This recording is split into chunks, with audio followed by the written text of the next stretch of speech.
Section 5. Literature.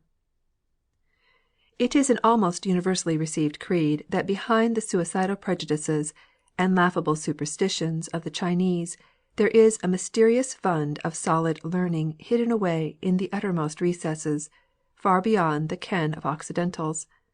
of that terra incognita, Chinese literature. Sinologues darkly hint at elaborate treatises on the various sciences, impartial histories and candid biographies,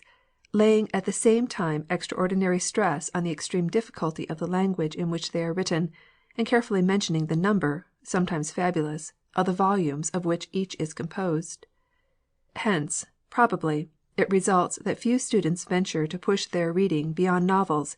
and remain during the whole of their career in a state of darkness as to the literary wealth of China, which enthusiasts delight to compare with her unexplored mines of metal and coal.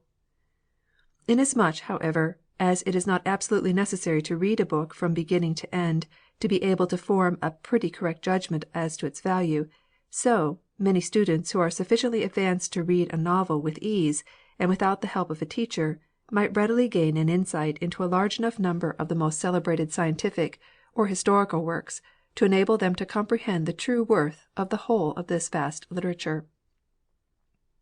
For vast it undoubtedly is,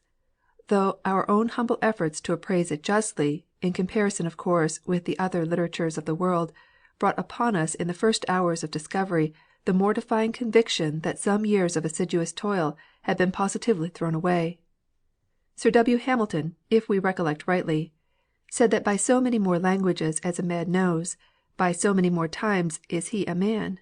an apothegm of but a shallow kind, if all he meant to convey was that an Englishman who can speak French is also a Frenchman by virtue of his knowledge of the colloquial. The opening up of new fields of thought through the medium of a new literature is a result more worthy the effect of acquiring a foreign language than sparkling in a salon with the purest imaginable accent. And herein Sir W. Hamilton counted without Chinese. The greater portion of the Chinese, cherished tomes to which China thinks even now she owes her intellectual supremacy over the rest of the world, is open through Dr. Legg's translation to all Englishmen, and those who run may read, weighing it in the balance and determining its status among the ethical systems either of the past or present. Had we found as much that is solid in other departments of Chinese literature as there is mixed up with the occasional nonsense and obscurity of the four books, our protest would have taken a milder form. As it is, we think it right to condemn any and all random assertions which tend to strengthen in the minds of those who have no opportunity of judging the belief that China is possessed of a vast and valuable literature, in which, for aught any one knows to the contrary, there may lie buried gems of purest ray serene. Can it be supposed that, if true, nothing of all this has yet been brought to light? There have been, and are now, foreigners possessing a much wider knowledge of Chinese literature than many natives of education, but, strange to say, such translations as have hitherto been given to the world have been chiefly confined to plays and novels. We hold that all those whom tastes or circumstances have led to acquire a knowledge of the Chinese language have a great duty to perform, and this is to contribute each something to the scanty quota of translations from Chinese now existing. Let us see what the poets, historians, and especially the scientific men of China have produced to justify so many in speaking as they have done, and still do speak, of her bulky literature. Many, we think, will be deterred by the grave nonsense or childish superstitions which they dare not submit to foreign judges as the result of their labors in this fantastic field. But to withhold such is to leave the public where it was before, at the mercy of unscrupulous or crazed enthusiasts. We were led into this train of thought by an article in the North China Daily News of 10th July, 1874,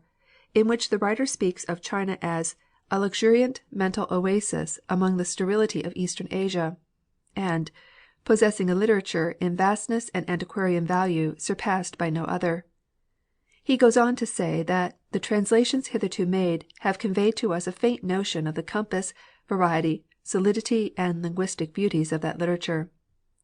Such statements as these admit, unfortunately, of rhetorical support, sufficient to convince outsiders that at any rate there are two sides to the question,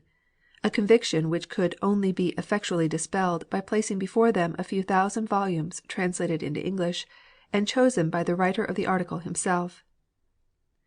When, however, our enthusiast deals with more realizable facts and says that in China there is no organized book trade, nor publishers' circulars, nor Quaritch's catalogues, nor any other catalogues whatever of old or new books for sale, we can assure him he knows nothing at all about the matter.